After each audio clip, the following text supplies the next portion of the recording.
Mga kagulat world, muling nagpasabog si Alex Ayala sa international tennis scene matapos niyang ilampaso ang Dutch player na si Ariane Hartono sa score na 6-2, 6-2 sa WTA 125 Guadalajara, Mexico. Ito na ang ika-4 na sunod na panalo ni Ayala kontra kay Hartono. At tila ba'y hawak na ang Pinay tennis sensation ang laban tuwing silang dalawa ang nagtatapat. Galing pa si Ayala sa isang masakit na pagkatalo sa 2025 US Open kung saan hindi siya nakalusot sa second round. Pero imbes na panghinaan ng loob, ginamit niya itong gasolina para patunayan na hindi siya basta-basta matitinag. At sa pagbubukas ng kanyang kampanya sa Mexico, ipinakita niya agad ang Ayanity, ang kanyang unrelenting drive at unstoppable confidence. Mula sa simula kitang-kita ang determinasyon ng Filipina. Pagkatapos ng 1-all score sa first set, biglang bumitaw si Ayala ng sunod-sunod na puntos hanggang sa tuluyang iwanan si Hartono sa ere. Sa second set naman, kahit umabot sa 2-all, agad na bumawi ang Pinay, nag-break ng serve at hindi na muling lumingon. Sa loob lamang ng mahigit isang oras, natapos ang laban. Malinaw na isang statement win mula sa Batang Pinay na kasalukuyang World No. 75. Pero hindi dito nagtatapos ang kuwento. Dahil sa panalong ito, pasok na si Alex sa round of 16 kung saan makaharap niya ang veteranong si Varvara Lepchenko mula Amerika na kasalukuyang nasa world number 122. Isa na namang hamon, pero kung pagbabasehan ang kanyang anyo kontra Hartono, mukhang handang-handa ang Pinay na ipagpatuloy ang kanyang pananalasa.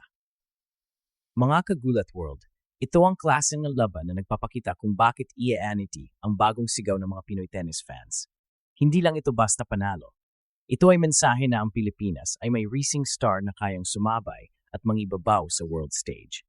At sa bawat hakbang niya, nadadala ang bandila ng bansa. Tanong, sa tingin niyo ba, kaya bang ituloy ni Alex Ayala ang kanyang panalo streak at makapasok pa sa finals ng Guadalajara? Mga kagulat world, hindi natin pwedeng baliwalaing emosyon at conflict na bumabalot sa panalo ni Alex Ayala sa Mexico. Bakit? Dahil galing siya sa isang malaking pagkadismaya sa US Open 2025. Second round pa lang, bagsak agad ang kampanya niya. Para sa iba, pwedeng maging dahilan iyon para manghina o mawala ng tiwala sa sarili. Pero para kay Alex, iyon ang naging apoy na nagtulak para bumangon, mas lalo pang magtrabaho, at ipakita sa lahat na hindi siya basta-basta matitinag.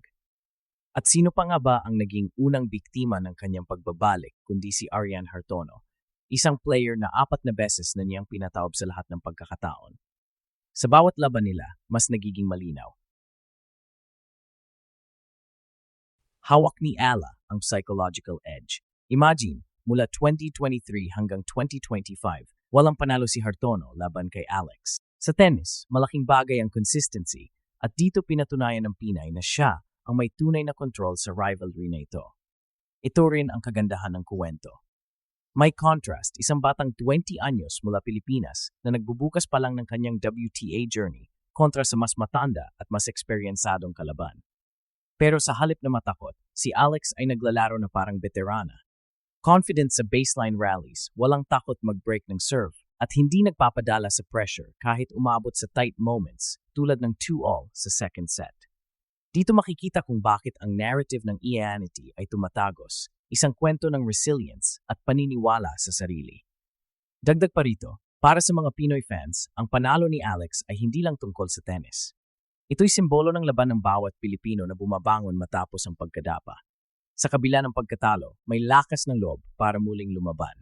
At hindi lang basta lumaban, kundi dominahin pa ang susunod na hamon. Isipin ninyo ito, kung natalo siya kay Hartono, malamang ibang tono ang kwento natin ngayon.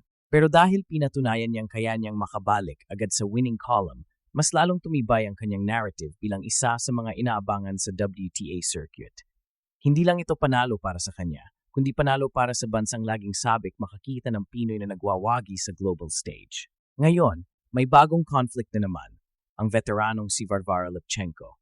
Mas matanda, mas may karanasan, at siguradong gutom pa ring magtagumpay. Dito haharapin ni Alex ang isa pang pagsubok, kaya ba niyang ipapakita na ang kanyang Ayanity ay hindi lang pang rivalry, kundi pang global dominance. Mga kagulat world, ito ang essence ng kwento. Hindi lang siya naglalaro ng tennis, kundi gumagawa ng legacy. At bawat hakbang niya, nakatutok ang buong mundo. Tanong, kung kaya niyang talunin ang mas batang Hartono, paano kaya siya tatapat sa isang veterana tulad ni Levchenko? Mga Kagulat World, pag-usapan natin ang mas malawak na epekto ng panalo ni Alex Ala sa Guadalajara. Dahil ang laban na ito ay hindi lang tungkol sa isang scoreline na 6-2, 6-2.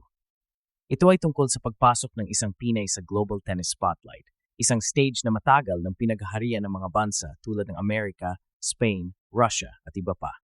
At ngayon, mula sa maliit na bansa sa Southeast Asia, may isang batang Filipina na nagdadala ng bandila at sumisigaw ng presensya sa mundo ng tennis.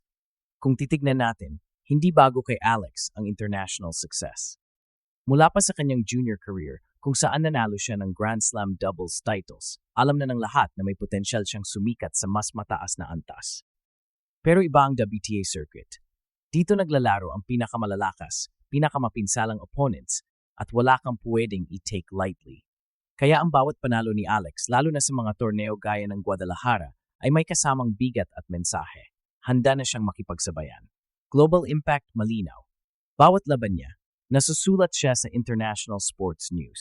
Ang mga fans sa Mexico, sa Europe, at sa Amerika ay nakita na ang pangalan niyang Ala ay hindi lang basta partisipante, kundi aktwal na contender.